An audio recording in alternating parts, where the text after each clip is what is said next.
Hello friend, आप देख रहे हो हमारा चैनल ग्रो बुक्स। तो आज हम फिर से आपके लिए नई बुक लाए हैं, जिस बुक का नाम है डू मोर फास्टर। इसका मतलब स्टार्टअप को कामयाब बनाने का तरीका। इनका लेखक का नाम है डेविड कोचिन एंड ब्रैडफील्ड। तो चलिए बुक आपको दो लफ्ज़ों में बताते हैं।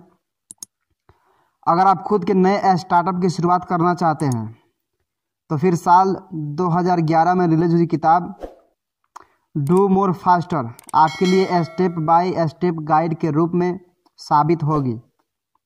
अपने करियर के दौरान जब आप सक्सेस की तरफ बढ़ रहे हो तो सबसे ज़्यादा ज़रूरी है कि आप सही ट्रैक में रहें। इस किताब के माध्यम से आपको उस ट्रैक के बारे में जानकारी हो जाएगी। इन सब के साथ इस किताब से आपको ये भी पता चल जाएगा कि वर्क और ज़िंदगी को सही हिसाब से बैलेंस कैसे किया जा सकता है। यह बुक किसके लिए है? ऐसे लोग जो बिजनेस की शुरुआत करना चाहते हो, ऐसे लोग जिन्हें स्टार्टअप कल्चर में इंटरेस्ट हो। अध्याय नंबर 1, पैशन का होना बहुत ज़रूरी है। अगर आपके पास ग्रेट बिजनेस आइडिया है, अगर आप अपने आइडियाज़ को लेकर पैशन से भरे हुए हैं, तो फिर आप सही ट्रैक में चल रहे हैं। आप अपने बिजनेस की शुरुआत कर सकते हैं, लेकिन एक बात सत्य है कि आइडिया होना सक्सेस की गारंटी नहीं है। सक्सेस पाने के लिए कुछ और महत्वपूर्ण चीज़ों की ज़रूरत पड़ती है। इस किताब के अध्याय में आपको पता चलेगा कि किसी भी बिजनेस को आगे बढ़ाने के लिए क्या क्या करना पड़ता है। अगर आपको अपने बिजनेस को आगे ले जाना है तो ये किताब आपके लिए बिल्कुल सही है। क्या आपको भी ऐसा लगता है कि अगर मेरे पास एक ग्रेट आइडिया होता तो मेरा बिजनेस भी कमाल कर सकता? अगर आपको ये ऐसा भी लगता है तो आपको गलत लगता है। आइडिया बस काफ़ी नहीं होता किसी भी बिजनेस को आगे बढ़ाने के लिए। इसे के पीछे का कारण ये है कि जो भी आइडिया आपके पास है वो आइडिया और भी लोगों के पास है। क्या पता कोई आपसे पहले उस आइडिया को अप्लाई कर दे। इसलिए हमेशा दिमाग में बैठा कर रखिएगा कि आइडिया बस से कुछ नहीं होता। गुड आइडिया से ये भी मतलब नहीं होता कि आपके स्टार्टअप के लिए इन्वेस्टमेंट आने वाला है। आइडिया पावरफुल होते हैं लेकिन सब कुछ नहीं होते। इसके साथ आइडियाज़ को इम्प्रूवमेंट की भी ज़रूरत पड़ती है।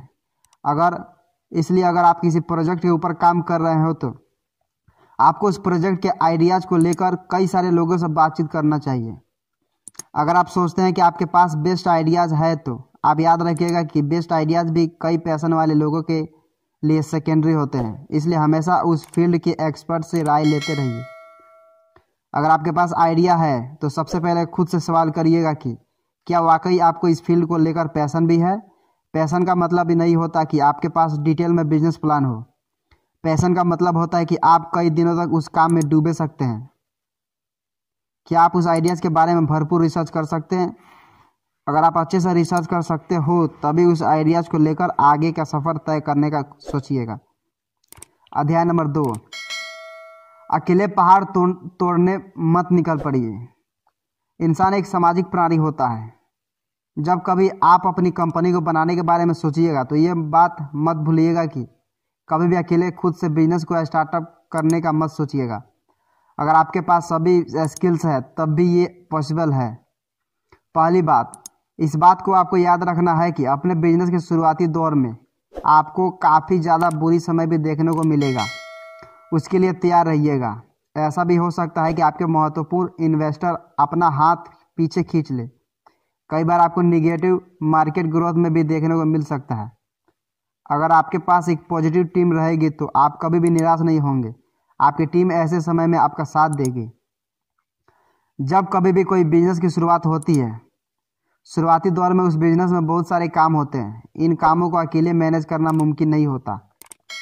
उस दौर में आपको अपना ऑफिस सेट अप करना पड़ता है। कई बार इन्वेस्टर को अपनी ओर आकर्षित करना होता है। कस्टमर के लिए स्ट्रेटजी तैयार करनी पड़ती है। इसलिए कभी भी अकेले स्टार्टअप करने के बारे में मत सोचिएगा।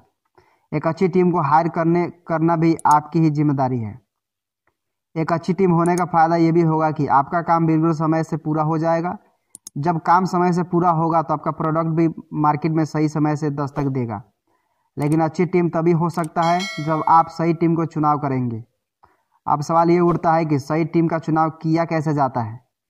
इसके लिए एक सिंपल रूल है, ये रूल है हमें कि हमेशा अपने से बेहतर इंसान का चुनाव करिए। जब आप खुद से बेहतर लोगों को अपने बोर्ड में शामिल करेंगे तो आपकी टीम भी बेहतर होती चली जाएगी। एक बात और ध्यान रखिएगा कि लोगों के चुनाव के समय काफ़ी सावधानी रखिएगा। सावधानी ही बचाव है। यही वो टीम होगी जिसके साथ लंबे समय के लिए काम करना है। स्टार्टअप सक्सेसफुल कैसे होता है, आपको क्या लगता है? फैसले छोटे ग्रुप में आसानी से लिए जाते हैं या फिर बड़े ग्रुप में? अगर आपको दोनों तरफ की सिचुएशन का एक्सपीरियंस हो तो फिर आपको पता होगा कि छोटे ग्रुप में फैसले आसानी से लिए जाते हैं। इसके पीछे का कारण यह है कि छोटे ग्रुप ज़्यादा फ्लेक्सिबल होते हैं। आपको भले ही लगता हो कि बड़ी बड़ी कंपनियां में तो फैसले लेने वाले बहुत सारे लोग होते हैं, लेकिन ऐसा बिल्कुल भी नहीं है। किसी भी सफल कंपनी को देखिए, उस कंपनी में फैसले लेने वाले 1 या 2 लोग ही होते हैं।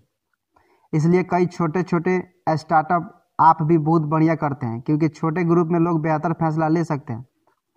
फ्लेक्सिबिलिटी की सब कुछ नहीं है, सबसे बड़ी बात है कि आपका प्रोडक्ट कैसा है, क्योंकि ultimately product is the king. इस बात को हमेशा याद रखिएगा। इसलिए अपने प्रोडक्ट की क्वालिटी में कभी भी कमी मत लगाइएगा। सिंपल बात याद रखिए, अगर आप अपने प्रोडक्ट में बहुत सारे फीचर ऐड करेंगे तो इसका मतलब साफ है कि आप उसको कठिन बना रहे हैं। इससे अच्छा होगा कि क्वालिटी के साथ उसमें कम फीचर ऐड करिए। जब आप ऐसा कुछ करेंगे तो यूज करने में भी आसान होगा। इसके आप इस तरह भी सोच सकते हैं कि कस्टमर क्या चाहता है। हर कस्टमर यही चाहता है कि आसानी से उसका काम हो जाए, बजाय कि उस प्रोडक्ट में बहुत सारे फीचर हो। आप जितना ज़्यादा अपने कस्टमर का ध्यान रखेंगे उतना ही सरल और सुविधाजनक आपका प्रोडक्ट तैयार हो जाएगा। अध्याय नंबर 3, फाइनेंस का ध्यान जरूर रखना। सबसे पहले इस बात का ख्याल रखिएगा कि आपको अपने आइडियाज़ को सही ढंग से पेश करना है। हर स्टार्टअप को मोटिवेट यही होता है कि उसे सही इन्वेस्टर मिल सके। इन्वेस्टर तभी मिलेगा तब उसे आपका बिजनेस आइडिया समझ में आएगा। इसलिए हमेशा कोशिश करिए कि सही तरीके से अपने बिजनेस को सामने वाले के सामने पेश कर सके। निवेशक तब तक निवेश करते हैं जब तक एक स्टार्टअप टीम उन्हें आश्वस्त करती है कि वह अपने विचार को सफलतापूर्वक पूरा कर सकते हैं। इसका कोई हाई एंड फास्ट रूल नहीं है। इन्वेस्टर सबसे पहले आइडिया लाने वाले की पूरी टीम को देखते हैं। वो इस बात का अंदाज़ा लगाते हैं कि इस टीम के अंदर पैशन कितना है। जब उनको पैशन के साथ साथ काम के प्रति ईमानदारी नज़र आती है तभी वो किसी बिजनेस आइडियाज़ के ऊपर विचार करते हैं। निवेशक आमतौर पर जुनून, बुद्धि, सहानुभूति वाले लोग की तलाश करते हैं। इसके बाद अगर आप सोच रहे हैं कि इन्वेस्टर बस टीम को ही देखकर फैसला ले लेते हैं तो ये ऐसा बिल्कुल भी नहीं है। इन्वेस्टर अपने पैसों को इन्वेस्ट करने से पहले प्रोडक्ट को भी देखते हैं। प्रोडक्ट देखकर वो इस बात का अंदाज़ा लगाने की कोशिश करते हैं कि इस प्रोडक्ट से कस्टमर कितने खुश होंगे। इसलिए अब यह आपकी जिम्मेदारी है कि आप खुद के प्रोडक्ट को कितने बेहतर तरीके से सामने वाले के सामने पेश कर सकते हैं। कोशिश करिए कि वीडियो फॉर्मेट में प्रेजेंटेशन बनाकर इन्वेस्टर को दिखा सके। इसके साथ ही साथ ये भी कोशिश करिए कि आपके पास मार्केट को लेकर भरपूर नॉलेज होना चाहिए। आपको पता होना चाहिए कि आजकल ट्रेंड में क्या चल रहा है। इसके साथ ही साथ आपको ये भी पता होना चाहिए कि कस्टमर क्या चाहता है। इन्वेस्टर आपके रिसर्च को भी पढ़ते हैं। उन्हें दिखाना चाहिए कि आप एक इंटेलिजेंट इंसान हो। अगर आप टेक्नोलॉजी के सेक्टर में स्टार्टअप करना चाहते हैं तो आपको R&D डिपार्टमेंट बहुत मजबूत होना चाहिए। इसके अलावा आपको कानून के बारे में भी पूरी जानकारी होनी चाहिए। क्या आपको बिजनेस लॉ के बारे में सब कुछ पता है? अगर नहीं पता तो घबराने की बात नहीं है, आपको बस कुछ चीज़ों के बारे में पता होना चाहिए। 2 मेन बातें हैं जिनके बारे में आपको जानकारी होनी चाहिए। पहली बात, आपकी कंपनी किस प्रकार की है। कई तरह की कंपनियां होती है, हर देश में अलग अलग तरह की होती है। सभी के अपने अलग अलग एडवांटेज और डिसएडवांटेज होते हैं। दूसरी बात, आपको पता होना चाहिए कि आपकी कंपनी में शेयर्स कैसे डिवाइड होंगे। ये पहलू ज़रूरी है कि शुरुआती दौर में ही इस बात को और लोगों के साथ आप क्लियर कर लें। इसके लिए एक टेक्निक होती है जिसका नाम है वेस्टिंग। इस टेक्निक का इस्तेमाल भी आप कर सकते हैं। इस टेक्निक के इस्तेमाल से आपको फ़ायदा होगा। फाउंडर मेंबर्स में से अगर कोई जल्दी कंपनी को छोड़ने का फैसला करता है तो इस नेटवर्क की वजह से दिक्कतों का सामना नहीं करना पड़ता। इसी के साथ हमेशा ध्यान रखिएगा कि आपको एक सही वकील को हायर रखना चाहिए, लेकिन वकील को हायर करने से पहले ये देख लीजिएगा कि उसे आपकी फील्ड के बारे में पता होना चाहिए। किसी भी लीगल इशू से खुद को बचाने के लिए आपके पास एक समझदार वकील ज़रूर होना चाहिए। इसी के साथ अगर आपका टेक स्टार्टअप है तो पहले से कई चीज़ों को आप पेटेंट करवा कर रख लीजिए। अपनी कंपनी के नाम के ऊपर भी आपका अधिकार होना चाहिए। अगर आपके पास आपका नाम नहीं है तो इसका बड़ा जुर्माना देना पड़ सकता है, इसलिए पहले तो अपने नाम का सही से पेटेंट करवा लीजिए। अध्याय नंबर 4, वर्क लाइफ बैलेंस को मेंटेन रखने की कोशिश करिए। अगर आपका काम ही आपका पैशन है तो ये एक मज़ेदार जर्नी बन सकता है, लेकिन फिर भी हमेशा याद रखिएगा कि जीवन अलग है और काम अलग है। काम ही जीवन नहीं है। वर्क लाइफ बैलेंस को समझना ज़रूरी है। इसके पीछे के 2 कारण हैं। पहला, अगर आप बहुत ज़्यादा काम करते हैं तो उस काम की वजह से आप खुद को समय नहीं दे पाते हैं, तो इसका मतलब है कि आप जल्द ही बर्नआउट होने वाले हैं।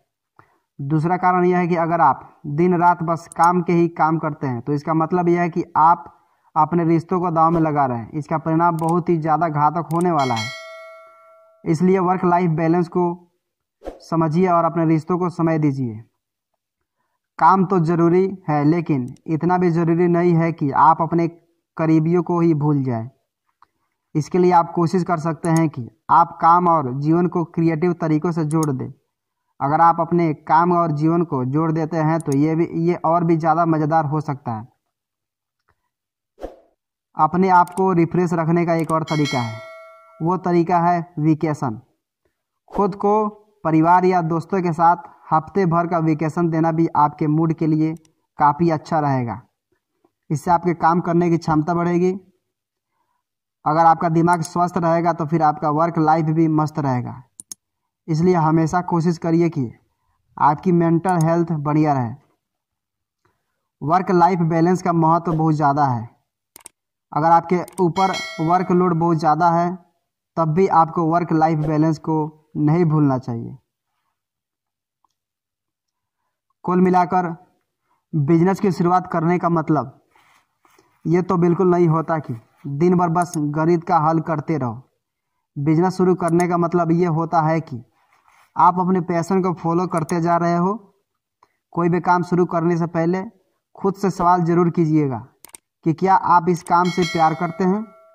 अगर प्यार करते होंगे तभी आगे की तरफ अपने पाँव को लेकर जाइएगा, क्योंकि जहाँ इश्क होगा वहीं शिद्दत आएगी। जब तक शिद्दत नहीं आएगी तो सिर्फ और सिर्फ समझौता ही होगा।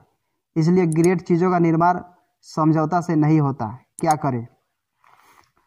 अगर बड़ी कंपनियां प्रोडक्टिव नहीं है तो उनसे अपने संबंध को आज ही ख़त्म करिए। बड़े ब्रांड से जुड़ने से पहले सावधान रहिएगा।